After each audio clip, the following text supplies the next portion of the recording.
Hi everyone, good morning. Welcome to JKSSB online tutorial. मैं हूं सतीश और कल का आप लोगों का फीमेल का सुपरवाइजर एग्जाम हुआ है। बहुत सारे लोगों का एक्सपीरियंस बहुत अच्छा होगा। बहुत सारे लोगों का एक्सपीरियंस दुनिया का सबसे गंदा होगा।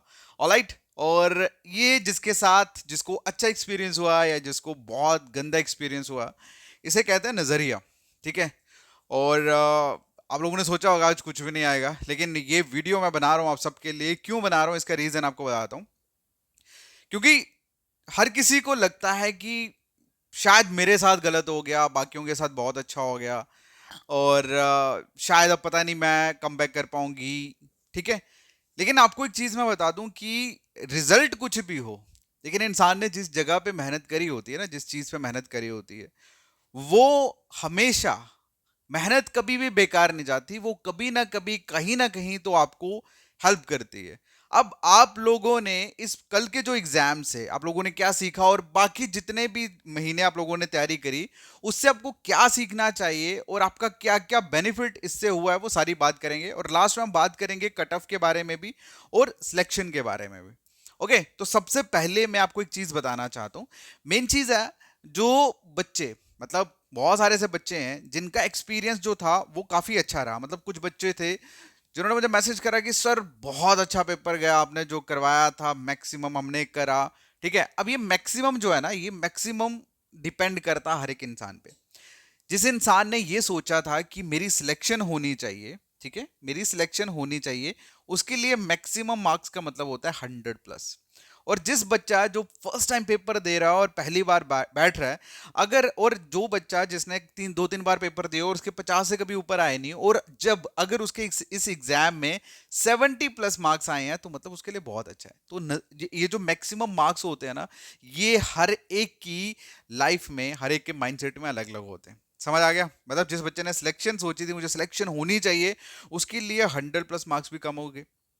और जो इंसान फर्स्ट टाइम एग्जाम दे रहा है, या उसने पहले जितने भी एग्जाम दिए कभी 50-60 से ऊपर आए नहीं, उस बच्चे के नंबर इस एग्जाम में 70+ आए हैं, तो मतलब बहुत बहुत खुश है। ठीक है। तो ये जो एग्जाम को देखने का नजरिया होता है ना, ये हर एक इंसान का अलग होता है। अब बहुत सारे ऐसे बच्चे हैं जिनके 70+ आए हैं एंड दे आर हैप्पी। ठीक है यार, मैंने फर्स्ट टाइम, कुछ ऐसे बच्चे होंगे बोल रहे होंगे मैंने फर्स्ट टाइम एग्जाम दिया और मेरे इतने अच्छे मार्क्स आए, मैंने सोचा नहीं था, चलो नेक्स्ट टाइम हम बढ़िया करेंगे और एग्जाम को अच्छे से क्वालिफाई करेंगे। मतलब उनको एक कॉन्फिडेंट बिल्ड हुआ कि नहीं, हम भी कर सकते हैं। क्लियर है? और वो खुश हैं, वो हैप्पी हैं। लेकिन बहुत सारे ऐसे कैंडिडेट हैं, हो सकता है जिनका एज जो है वो बहुत ज्यादा हो चुका है, उनके लिए लास्ट अपॉर्चुनिटी थी, इसके बाद वो नहीं कर सकते। तो उनके हो सकता है कि उनको 80+ भी मार्क्स आए हो, लेकिन उनको फिर भी डर है कि कहीं सिलेक्शन ना हुआ तो, एंड दे आर सैड। समझ आई? अब हैप्पी और खुश होने का पता लगा। हैप्पी और खुश जो है ना, वो आप लोगों के मार्क्स से डिसाइड नहीं होता। आप किस कंडीशन में हो, आप किस जगह पे हो, और आप क्या सोच रहे हो, और आपके जो इमोशंस जुड़े हुए हैं उस पर्टिकुलर चीज के साथ, ये डिसाइड करते हैं कि आप दुखी हैं या आप हैप्पी हैं। क्लियर? समझ आई? इसीलिए बहुत सारे ऐसे बच्चे हैं जो हैप्पी हैं, उन्होंने कहा कि सर हमने पढ़ा, आपसे हमने जो भी पढ़ाया बहुत बढ़िया था, बहुत अच्छा था, मजा आया। ठीक है। और बहुत सारे ऐसे कैंडिडेट हैं जिनके मुझे मैसेज आए कि सर हमने एक नहीं, दो दो तीन तीन चैनल से पढ़ा था। No doubt. ठीक है। उन्होंने कहा सर क्लियरली बता दें, आपके यहां से भी पढ़ा था और एक दो चैनल और भी था, मैं नाम नहीं लूंगा, वहां से भी पढ़ा था, लेकिन मार्क्स जो थे वो हमारे 65 तक ही आए हैं, उसके ऊपर आए नहीं। ठीक है। And they are sad. Simple. ठीक है। समझ आया? अभी खुश होना और दुखी होना, ये बेसिकली नजरिया है, सिनेरियो है। आप लोगों की सिचुएशन पे डिपेंड करता है, आप लोगों के टाइम पे डिपेंड करता है। समझ आई? देखो, मेनली क्या है, जब आप एग्जाम देके देखो, मेरे लिए आप, मतलब एक इंसान के लिए खुश होना या दुखी होना, ये ज्यादा मैटर नहीं करता। ये सिर्फ एक टाइम का होता है, कुछ वक्त के लिए होता है। एंड लेकिन मोस्ट इंपॉर्टेंट जो मेरे अकॉर्डिंगली अगर हो, दैट इज सेटिस्फेक्शन। सेटिस्फेक्शन मतलब ये कि आपने जो पढ़ा, ठीक है, और एग्जाम में जो चीजें आई, ठीक है, तो वो कितना ज्यादा आप सेटिस्फाइड हो कि मैंने इतना पढ़ा था, मैंने ये एक्सपेक्ट करा था, और मतलब उस लेवल का हो गया। ठीक है। कभी कभी क्या होता है कि हम लोग सोचते कुछ हो रहा है, होता कुछ हो रहा है, क्योंकि ऑल मतलब चीजें तो सिचुएशन पे ही डिपेंड करती है ना। जैसे कल के पेपर की अगर हम बात करें, तो पेपर की सबसे पहली बात करें तो पेपर का मार्क्स डिस्ट्रीब्यूशन जो था, ठीक है, मार्क्स का जो डिस्ट्रीब्यूशन था वो बिल्कुल रॉन्ग था। मतलब बहुत सारे ऐसे टॉपिक्स थे, यहां से डायरेक्ट एक एक दो दो तीन तीन क्वेश्चन पूछे गए, और बहुत सारे ऐसे टॉपिक थे जिनको हिलाया तक नहीं इन्होंने। ठीक है, पर बच्चे ने तो पूरा सिलेबस पढ़ा था ना, इसे लेकर जेड तक उसने हर एक चीज पढ़ी थी। लेकिन उन्होंने क्या करा, कुछ जगहों से, कुछ टॉपिक से 2 से 3 क्वेश्चन पूछ लिए और कुछ जगहों से कुछ भी नहीं पूछा। वहीं पे एक और चीज जो थी कल के एग्जाम में वो ये कि कुछ क्वेश्चन बहुत इजी थे, जैसे सारे जहां से अच्छा किन्होंने लिखा, उसके बाद ये जम्बूजू कहाँ पे है। ठीक है, कुछ क्वेश्चंस ऐसे तो जो बिल्कुल मतलब कोई जिनका कोई फन ही नहीं था। लेकिन कुछ क्वेश्चंस ऐसे थे जो आप लोगों को यूपीएससी प्री जैसे जो पैटर्न होता है, प्री का पैटर्न जो होता है, ठीक है, जिसमें क्वेश्चंस होता है, नीचे उनके ऑप्शंस दिए होते हैं, फिर नीचे ऑप्शंस दिए होते हैं जहां से आपको छांटना है कि इसमें से क्या क्या हो सकता है। ठीक है, जिसे एलिमिनेशन मेथड्स भी हम लोग कहते हैं। ठीक है, तो इस तरह के क्वेश्चन दिए थे जो मुझे लगता है किसी बच्चे ने मैक्सिमम नहीं देखे होंगे। ठीक है, एक आध जो बच्चे होंगे यूपीएससी की तैयारी कर रहे हैं या साथ साथ में प्री की तैयारी कर रहे हैं, वो बच्चे शायद उनका थोड़ा हो सकता है इन क्वेश्चंस में टच, लेकिन मैक्सिमम बच्चे वैसे नहीं करा था। क्लियर? तो कहने का मतलब पहले तो पेपर का मार्क्स डिस्ट्रीब्यूशन सही नहीं था, कुछ जगहों से 3 3 4 4 किसी टॉपिक से, और कुछ टॉपिक्स तो छेड़े ही नहीं थे। क्लियर? और दूसरी चीज जो थी, कुछ क्वेश्चन बहुत इजी थे, कुछ का तो लेवल इन्होंने यूपीएससी प्री जैसा पैटर्न कर दिया था। तो ये पूरा ओवरऑल अगर देखा जाए तो ये एक ऐसा एक्सपीरियंस था बच्चों के लिए जो उन्होंने एक्सपेक्ट नहीं करा था, ऑनेस्टली स्पीकिंग। ठीक है, और अब मेनली ऐसी सिचुएशन में, ऐसी कंडीशन में जब बच्चा बैठता है, उसने जो भी पेपर दिया है और उस पेपर में मतलब पेपर के अकॉर्डिंगली, सिचुएशन के अकॉर्डिंगली अगर वो मतलब ठीक करता है, उसको लगता है कि according to situation and according to paper मैंने कर दिया जितना हो सकता था, उसी को बोलते हैं सेटिस्फेक्शन। लेकिन घर से जो बच्चे ये सोच के गए थे कि भाई सिलेक्शन होना चाहिए, रिजल्ट अच्छा आना चाहिए, तो मैं गारंटी के साथ कह सकता हूं कि पेपर का पैटर्न, पेपर को देखने के बाद वो लोग वो ट्रोमा में है, वो सैड है।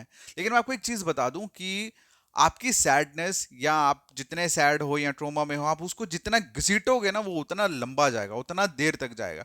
ठीक है, देखो मेन चीज होती है एक्सपीरियंस। अब वो एक्सपीरियंस जो रहा आप लोगों का, चाहे वो अच्छा था या बुरा था, अब जाहिर सी बात है टाइम तो रुकता नहीं किसी के लिए। अब बहुत सारे ऐसे बच्चे भी थे जो प्रोटेस्ट के लिए कर रहे थे ये वो, तो वो एग्जाम देख के तो उन्होंने ऐसे सोचा होगा कि अच्छा हुआ भाई। ठीक है, जो मतलब समझ रहे हो ना, ये जो कल का एग्जाम था बहुत सारों के लिए अच्छा भी था, बहुत सारों के लिए दुख भरा माहौल भी था, नो डाउट, मान सकते हैं। लेकिन मेन चीज जो मुझे, मैं मतलब आपसे कहना चाहता हूं वो ये कि आपको ये जानना है कि मैं सेटिस्फाइड कितना हूं या मैं सेटिस्फाइड कितनी हूं कल का पेपर देके। ठीक है, और उसके बाद मोस्ट इंपॉर्टेंट जो चीज आती है वो ये कि कल के पेपर से मैंने क्या सीखा, या मैंने अपने 4 5 महीने में जो तैयारी करी। देखो आप लोगों का क्या है कि मैक्सिमम कैंडिडेट क्या करते हैं, सीधा एंड पॉइंट पे पहुंच जाते हैं कि मेरा रिजल्ट अच्छा आया या नहीं आया। देखो अगर आप कोई घर में पेड़ लगाते हो ना, पेड़ लगाते हो, ठीक है, तो उस पे जो फल है ना भाई, वो किसी टाइम के बाद ही पड़ते हैं। ऐसा नहीं कि पेड़ लगाया, 1 महीना पानी दिया, पेड़ बड़ा भी हो गया और फल भी पड़ गए। ठीक है, ऐसा नहीं होता। क्लियर है? आपके इमोशंस के बेसिस पे पेपर पास नहीं होते। बहुत सारे ऐसे कैंडिडेट हैं, मैंने पहले डे वन से ही बोला था कि it's a journey, it's a marathon. ठीक है, आप लोग चीजें एक्सपीरियंस करोगे, और मेनली जो मेन फोकस होना चाहिए वो ये कि एग्जाम की सेटिस्फेक्शन, और दूसरा लर्निंग, कि आपने कितना सीखा, आपको कितनी चीजें पहले जो नहीं आती थी अब आपको आ गई। क्लियर है? तो ये चीज मैटर करती है। ठीक है, उसके बाद मेन इसी लर्निंग से ही रिलेटेड है प्रोग्रेस। कि अभी जैसे मुझे कुछ बच्चों ने कॉल करा, ऑनेस्टली स्पीकिंग कुछ बच्चों ने मॉर्निंग में ही कॉल करा, उन्होंने कहा कि सर मैं बहुत सेटिस्फाइड हूँ, आपका कोर्स ज्वाइन करके, आपके साथ रह के बहुत सारी चीजें सीखी, बहुत मजा आया। अब उनका बेसिक क्या था कि सिलेक्शन हो या ना हो, बट मैंने आज तक जितने भी एग्जाम दिए मेरे 55 या 60 के बीच में मार्क्स रहे, बट मैं कल का एग्जाम देख के आई, मेरे मार्क्स थे 75। देखो इस बंदी को भी नहीं पता कि इसकी सिलेक्शन होगी या नहीं होगी, बट स्टिल ये बंदी सेटिस्फाइड है। क्यों? क्योंकि इनको लगा कि नहीं यार, मैंने पढ़ा, मैंने लर्निंग करी, और उस बेसिस में मैंने माइंड यूज करके मैंने 75 मार्क्स लगाए। तो जो मेरे पहले 55 या 60 नंबर आते थे, अब 75 आया, मतलब मैंने प्रोग्रेस करा। तो इनडायरेक्टली शी इज हैप्पी। लेकिन अगर इस लड़की के, इस बंदी के माइंड में भी अगर ये होता कि मेरा सिलेक्शन होगा या नहीं होगा, ये बंदी सेटिस्फाइड या खुश कभी ना होती। देखो जब भी आप कभी सैड होते हो ना, तो सैड मतलब सैड करता क्या है, जब आप दुखी होते हो किसी चीज से, तो ये आपको काम करने से रोकता है, आपको नेगेटिव थॉट लेके आता है कि यार इतना पढ़ा था, इतना करा था, अब नहीं हुआ तो फिर नेक्स्ट कब होगा। लेकिन मैं आपको एक चीज बता दूं, अगर आप लोग अपनी प्रिपरेशन को, अपनी आपने जो भी अटेम्प्ट दिया है उसको अगर सेटिस्फेक्शन, लर्निंग या प्रोग्रेस की नजरों से देखते हो ना, तो आप लोगों को एक मोटिवेशन मिलती है, आपने कितना ग्रो करा वो पता लगता है। तो इससे क्या होता है, आप लोगों को एक पंप मिलता है आने वाले एग्जाम्स के लिए। देखो, बहुत सारे ऐसे कैंडिडेट हैं जो लग चुके हैं, but still they are looking for another big opportunity, कुछ नया आता है फिर करते हैं दुनिया में। अगर मैं आपको बोलूं, अगर आपको ऐसा लगता है ना कि मैं ये नौकरी मुझे मिल जाए या कोई भी नौकरी मुझे मिल जाए तो मैं सेटिस्फाइड हो जाऊंगी या मेरा ये हो जाएगा, ये सिर्फ नजरिया है। मैं सच बता रहा हूं आप लोगों को, जब चीज मिल जाती है ना, चीजें, समझ रहे हो क्या बोल रहा हूँ? तो उसके बाद देखो, प्रोग्रेस के बाद मेनली वही वर्ड आ गया नजरिया, जो मैंने अभी बोला। नजरिया का मतलब होता है चीजों को देखना, ठीक है। अब हमारे साथ रह के आप लोगों ने कितनी अच्छी चीजें सीखी, आपका प्रोग्रेस क्या हुआ, और उस प्रोग्रेस से आपकी लाइफ में बेनिफिट कितना हुआ। तो अगर आप इस चीज की तरफ देखते हो तो आपको एक पॉजिटिव अप्रोच मिलेगी, एक पॉजिटिव वाइब्स मिलेंगी, और आपको नेक्स्ट के लिए प्रिपेयर करने के लिए एक पुश जो है वो मिलता है। लेकिन अगर आपके माइंड में एक ही चीज है कि क्या मैंने जो पढ़ा था, जिस तरह से करा था, वो तो वैसा रिजल्ट मुझे मिला नहीं, जैसे मैंने एक्सपेक्ट करा था वैसे तो कुछ हुआ नहीं, तो आपको सच चीज बताऊं, बच्चे जो हैं, अगर आपको लगता है ना कि आपके साथ जो आपने सोचा था वो वैसा हुआ नहीं, तो जितने भी बच्चे पेपर देने गए थे सबका सेम ही हाल है। क्योंकि किसी भी बच्चे ने ये एक्सपेक्ट नहीं करा था कि मेरे मार्क्स जो है वो 90 से कम आएंगे, 90 से नीचे किसी भी बच्चे ने एक्सपेक्ट नहीं करा था। और 90 से नीचे अगर किसी बच्चे के 70, 75, 80 आते हैं तो वो सेटिस्फाइड नहीं है, सिंपल सी बात है, अपनी प्रिपरेशन से सेटिस्फाइड नहीं है। लेकिन मैं आपको एक चीज बता दूं, ये भी नजरिए पे डिपेंड करता है, ठीक है। ये बेसिकली नजरिए पे डिपेंड करता है कि आप लोग चीजों को देखते कैसे हो। अगर आपको ये लगा कि नहीं, मैंने 90%, मैंने 80% अच्छे से तैयारी कर लिया, मुझे थोड़ा सा और करना है, नेक्स्ट मैं तो एग्जाम क्रैक कर जाऊंगी, तो ये एक पॉजिटिव अप्रोच होती है किसी भी एग्जाम को क्रैक करने की, ठीक है। क्लियर है? तो ये कुछ इंपॉर्टेंट चीजें थी जो मुझे आपको बतानी है। अब हम बात करते हैं किसकी, कट ऑफ की। अब कट ऑफ में देखो, मैं आपको एक चीज बताता हूं, कट ऑफ जो जाएगा, ठीक है, वो आपको बता दो बहुत लो जाएगा।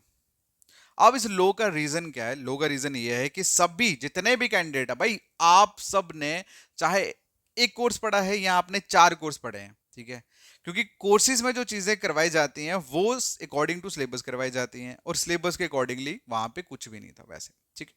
तो कहने का मतलब, हालांकि मैंने जो आपको करवाया, हम लोगों ने जो आपको करवाया, मैंने आपको पूरा का पूरा पेपर बताया कि जो मैंने क्वेश्चन कराए थे डायरेक्ट कितने क्वेश्चन आए थे, ठीक है। और बाकी तो आपको पता ही है, मैथ रीजनिंग की अगर हम बात करें या कंप्यूटर की बात करें, तो इनमें 6 6 7 7 8 8 क्वेश्चन जो थे बहुत ईजी थे करने वाले थे। तो मतलब ओवरऑल अगर किसी बच्चे के 75+ मार्क्स हैं, ठीक है, तो वो बंदा, चांसेस है उसके, ठीक है, उसके चांसेस हैं, ठीक है, जनरल की बात कर रहा हूँ। और जिस बच्चे के, जो बच्चे कैटेगरीज में आते हैं, रिजर्व कैटेगरीज में आते हैं, उनके अगर सपोज 70 के करीब मार्क्स हैं, देखो 70 to 80 लगा के चलते हैं ओपन का, और 70 to 75 जो है वो कैटेगरी वालों के अगर मार्क्स इस कैटेगरी में आते हैं, तो आप लोगों का जो सिलेक्शन के चांसेस हैं वो है। लेकिन अब मैं आपको एक चीज बताता हूँ, यहाँ पे एक टर्निंग पॉइंट है। अब टर्निंग पॉइंट ये है कि जो बच्चे जिनका सोशियोलॉजी या साइकोलॉजी या होम साइंस जैसे सब्जेक्ट्स हैं, उनको 5 पॉइंट्स या मार्क्स जो हैं वो एक्स्ट्रा मिलेंगे। तो जाहिर सी बात है, यहाँ पे एक स्पेशल एज रहेगा उन कैंडिडेट्स के साथ जिनका सोशियोलॉजी सब्जेक्ट है या होम साइंस या साइकोलॉजी, जो मतलब जेकेएसएस में मेंशन करे थे। तो इनके जब 5 मार्क्स इनके साथ मिलेंगे तो वहां पे एक बहुत बड़ा कंपटीशन जो है नो डाउट वो क्रिएट होगा।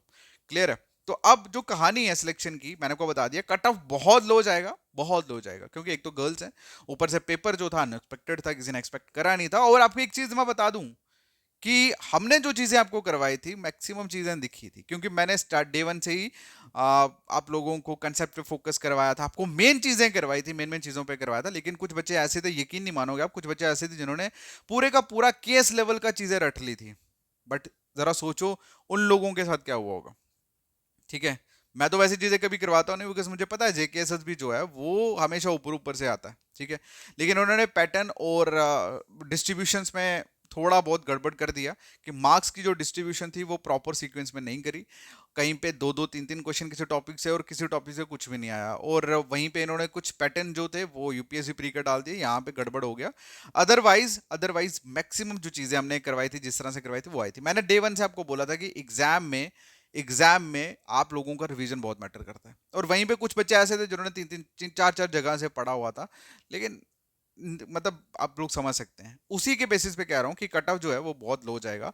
और जो मेन सिलेक्शन की अगर हम बात करें तो सिलेक्शन में जितने भी कैंडिडेट जिनका sociology, psychology, home science subject है, उनको एक्स्ट्रा 5 मार्क्स जो हैं वो जरूर मिलेंगे। तो और ये 5 मार्क्स जिनके साथ ऐड होंगे ना, तो मतलब मेजोरिटी ऑफ द स्टूडेंट जिनके ये 5 मार्क्स ऐड हुए, सिलेक्शंस हो जाएगा। मतलब ये अब जो सिलेक्शंस है ना वो मेन यहीं पे डिसाइड होगा, 5-5 मार्क्स के बेसिस पे, ठीक है। तो होपफुली मतलब ऐसा ना हो कि 5 मार्क्स जिनको एक्स्ट्रा मिले उनके मार्क्स ही 50 हो। तो मैं सिर्फ इतना बोलूंगा कि डोंट वरी, अभी आप लोग फिलहाल के लिए चिल करो, आज के लिए रेस्ट करो, एंजॉय करो, और फिर उसके बाद कम बैक करते हैं, बिकॉज अभी शाम डली नहीं, ठीक है। अभी मतलब वैसा कोई सीन नहीं है, जैसे बोलते हैं ना कि अंधेरा हो गया, रात हो गई, सो जाओ, वैसा कुछ भी नहीं है भाई, ठीक है। तो हम लोग कम बैक करेंगे, वापस आएंगे। और सिलेक्शन, देखो सिलेक्शन जो है ना, तैयारी करना एग्जाम के लिए, वो हमारा कर्म है, और वो हम करते रहेंगे जब तक हमें अपनी डेस्टिनी नहीं मिलती। क्योंकि ऐसा तो है नहीं कि किसी ने बोला कि हाँ भाई इस बार अच्छा परफॉर्म नहीं हुआ तो एक काम करते हैं, छोड़ दो यार, तुम कुछ और करो, कुछ और कर नहीं सकते, क्योंकि हमारा कर्म ही यही है। तो हम कर्म से पीछे तो हट नहीं सकते, और जब कर्म से पीछे हट नहीं सकते तो ऑब्वियस सी बात है, इसी के ऊपर हमें काम करना है। और जितने बच्चे जो हैं सुपरवाइजर के, आप लोगों को मैं एक चीज बता दूं कि अभी हारना नहीं है, डरना नहीं है, ठीक है। ये एक ट्रेजेडी थी जो हो गई, सिंपल, ठीक है। अब आपको डिसाइड करना है कि मुझे दुखी रहना है या मुझे इससे लर्निंग करनी है, ठीक है। अगर आप लोग इससे सीखते हो तो आपको एक मौका मिलेगा नेक्स्ट जगह पे और अच्छे से तैयार होके एक्सपीरियंस मतलब गेन करके लड़ने का। और अगर आप लोग दुखी हो जाओगे तो यकीन मानो आपका मन ही नहीं करेगा तैयारी करने का। तो डिसीजन आप लोगों का है, ओके। बाकी वहीं मैं आपको एक चीज बता दूं कि कंडीशन, जो हालात हैं वो सबके सेम ही है। एक बच्चे ने, मैंने वही बताया ना, नजरिया जो है वो बहुत मैटर करता है। तो आप लोग ये मत सोचिए कि सिर्फ मेरे साथ ही गलत हुआ है, सबका सेम ही हाल है, ठीक है। सभी लोग मतलब 90 के नीचे तो किसी ने एक्सपेक्ट करा ही नहीं था, बट सोचिए 70-75 पे आके सब रुक गए हैं। तो मतलब ये कहीं ना कहीं ऐसी चीज है जो सबके साथ सेम हुई है, सभी लोग सेम चीज फील कर रहे हैं। तो मैं आप लोगों से बस इतना ही बोलूंगा कि भैया टेंशन की जरूरत नहीं है, जो आपने करा बहुत बढ़िया था। अब फाइनली आप लोग 1-2 दिन रेस्ट करो, देन उसके बाद कम बैक करो, क्योंकि देखो शुरुआत तो हमें करनी है, स्टार्ट तो हमें करना है, हमें तो तब तक नहीं रुकना जब तक हमारा एग्जाम क्वालिफाई नहीं हो जाता, ठीक है। बाकी मैं आज भी आपके साथ हूँ, कल भी आपके साथ हूँ। बाकी खेल जो है वो नजरिए का है, मैंने आपको ऑलरेडी बता दिया। कुछ बच्चे उन्होंने मतलब मैं स्टेटस अपलोड कर रहा था बट वो वहाँ पे शो नहीं हो रहे थे, अपडेट ही नहीं हो रहे थे। जैसे अपडेट होता तो मैं करूंगा। कुछ बच्चे ऐसे थे जिन्होंने कहा thank you so much sir, paper मतलब हमें देखो 100% पेपर करके आने का मतलब पता क्या होता है, कि जैसा मैंने सोचा नहीं था कि इतना अच्छा पेपर होगा, लेकिन फिर भी होगा। ये वो बच्चे होते हैं जो शायद नए हो या जिनके अच्छे मार्क्स नहीं आ रहे, उनके मार्क्स जो है वो बढ़ गए, प्रोग्रेस हुआ। तो ये वो वाली कैटेगरी वाले बच्चे होते हैं। और कुछ बच्चे ऐसे हैं जिनका हो सकता है 37-35 की एज है, फीमेल सुपरवाइजर के लिए फिर से फॉर्म निकलेंगे नहीं, एंड मोमेंट पे थे और उनके मार्क्स जो है वो अच्छे नहीं है, उनको लगा कि सब खत्म है, अब तो कुछ होगा ही नहीं। तो ये नजरिए का खेल है सारा। और मैं आप लोगों को एक चीज बोलूंगा कि कुछ वक्त के लिए सबको दुख होता है, आई होप आई नो कि आपको भी हुआ, बट इतना मैं बोल दूं कि दुखी रहिए 1-2 दिन, जैसा होता है उसके बाद फिर से कम बैक करते हैं, स्टार्ट करते हैं, क्योंकि बहुत सारी अपॉर्चुनिटीज अभी वेट कर रही हैं। क्लियर है? बाकी all the best guys, thank you so much. और टेंशन नहीं लेनी, हार नहीं मारनी, ठीक है। हम साथ मिलके काम करेंगे और अच्छा करेंगे। Clear? All the best guys, thank you so much, take care, bye bye.